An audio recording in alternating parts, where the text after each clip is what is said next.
rest do not. And each referee pattern is unique to each individual It's elephant. all over her. So no two elephants look the same. You can really see it, it's very pronounced on their trunk and behind her eyes, even on the edges of her ears. No, they're coming. Now she's obviously a very, very dirty animal right now. She was actually playing in some mud earlier, and I'm gonna knock it into the moat because that's what you like to do. There's a reason why we hide so much food out here and put so much stuff out here. Simba typically knocks things in the moat. She's not very delicate with her trunk, as you can just see. Elephants with their trunk, their dexterity is great. They can actually pick up an individual skittle and an individual grape without crushing it. But some elephants prefer to use their trunks more as a hammer than anything else, and that's Simba. Simba just likes to use brute strength to figure out any challenge in front of her. So you're gonna like to see that she knocks stuff down a lot. All right, here's the catapult. What's gonna happen? Nope. That is very anticlimactic. Alright, let's see what the other elephants do. We have our mother-daughter pair here with us right now. Karina's in the front, she's the mother, she's 42 years old. Her daughter Karnali is behind her and is going to bypass her very quickly. She's 22 years old. And Karnali likes to do what's known as a Karnali flyby, going as fast as you can from the left-hand side of the habitat to the right-hand side of the habitat, grabbing everything that you want so that the other elephants can. So what you're going to notice, she's typically just going to grab trunkfuls of things. As soon as she gets over to that honeydew melon, she's going to toss that right in her mouth. But she likes to make sure that she gets to everything first. She is an only child, and the entire universe revolves around her.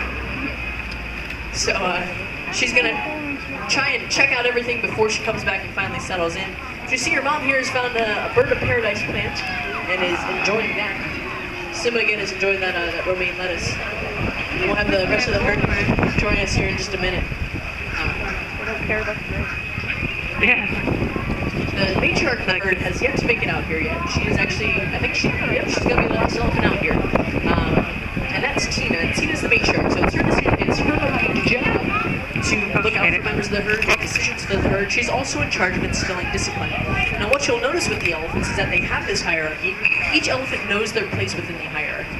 So Tina's the matriarch, followed by Simba, followed by Karnali, followed by Rosie, who's the short, stocky elephant about to join us, followed by Karina. So you notice when more submissive elephants are walking around more dominant elephants, they're actually give way more dominant. Most dominant elephants can have whatever she wants. It's the perk of being a matriarch. When you take care of the herd and make sure that everybody's well-being is get them grapes, Simba. You get whatever you get them grapes. So you're gonna notice that Tina, the last elephant to join us here, she's in no big rush because she knows no matter if she gets out here first or if she gets out here last, Tina gets what Tina wants. Again, it's a great perk of being a matriarch. Rosie here is the elephant that just joined us here on the left-hand side. You're gonna notice that she's a little short and stocky. Elephants are built just like we are. We all come in all different shapes and sizes. Rosie just happens to be short and stocky. A lot of people think Rosie's the elephant because of this quality. She is actually 44 years old. So she's not the youngest elephant by far. Karnali is the youngest elephant over on the right-hand side. And Karnali actually outweighs Rosie at around 8,300 pounds. So when Tina walks down here, you're going to notice that she walks with confidence. You might see the other elephants kind of give way to her. Looks like Karina's having fun with all that romaine lettuce. But since Rosie's more dominant than she is, it looks like she might want to enjoy that romaine lettuce before Tina gets out here. So she's definitely going to partake in whatever's going on over there. Looks like Karnali has found something interesting down on the right-hand side. She had a bunch of tires over there that were full of romaine lettuce. So she's checking it out. There might have been some corn in there as well. So she's trying to get as much as she can, and she's just thrown everything in her mouth at this point in time. Now Simba has a note. She's been pretty content with this giant pile of romaine lettuce here. Simba's favorites are obviously romaine lettuce. She also loves corn and sweet potatoes. Alright, Karina, what are you going to do? Make them into a catapult. Step on it. Oh. Might be a while to see what happens with the catapult. But again, this human-elephant conflict that I was talking about a little bit earlier, too many people, too many elephants trying to occupy the same amount of space, so there's a huge fighting for resources.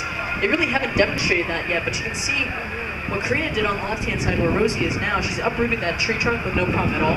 Carnati's done the same thing over on the right-hand side.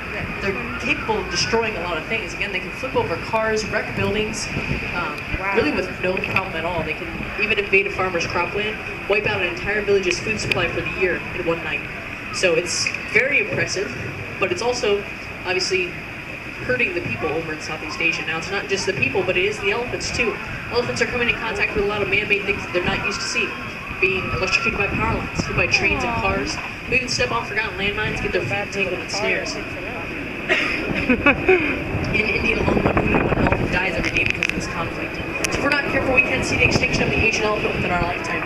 There's only about 30,000 Asian elephants left in the world. They are an endangered animal. There's about 500,000 African elephants left in the world. You guys are dumb. Everybody knows about the Don't you touch that coconut, I know. And the tusks. You know, they're poached for their tusks. Well, one thing that you're noticing about the elephants in front of you, they don't have long tusks. You know, Asian elephants don't. Males do. Again, they're just running out of space. It's less about poaching, more about deforestation. They can't do anything with their So it's Oh happening yeah, is that they're just there's stepping on it. this conflict, this back and forth conflict, but through the SeaWorld Busch Gardens Conservation Fund, we're able to Aw. help different projects throughout the world. One is very near to our hearts over in Southeast Asia. I was hoping for the catapult. It's known as Wildlife Alliance. They are a Cambodia-based rescue group, not only for Asian elephants, but different animals in the illegal wildlife trade. Now, currently there they have a young male elephant. His name is Chook. He was 2 years old. He lost his leg after it was entangled in a snare. But with the funding and the help from the SeaWorld Busch Gardens Conservation Fund, we were able to help get Chook a prosthetic. So he's actually doing very well. He's about 5 years old now. He's growing just as quickly as kids do out of their shoes, so he needs more and more prosthetics. But it's a partnership that we have, that we absolutely love. And if you'd like to know more about that or how you can contribute to the SeaWorld Busch Gardens Conservation Fund, I'll be happy to answer that for you. If you haven't looked on the right-hand side yet, and of course now she stops, Carnati's trying to uproot that giant tube. So she needs a little bit of a water break and a food break. She'll get back to that. So again, Carnati's on the right-hand side. She's 22 years old. Karina is playing with the red ball. She's 42 years old. Simba is the elephant that has her best end facing towards you and is posing. She's 46 years old.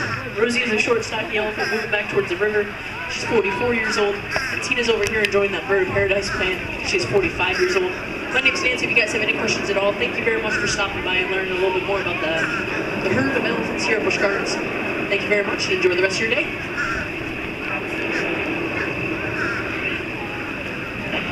Man, I was hoping for the catapult.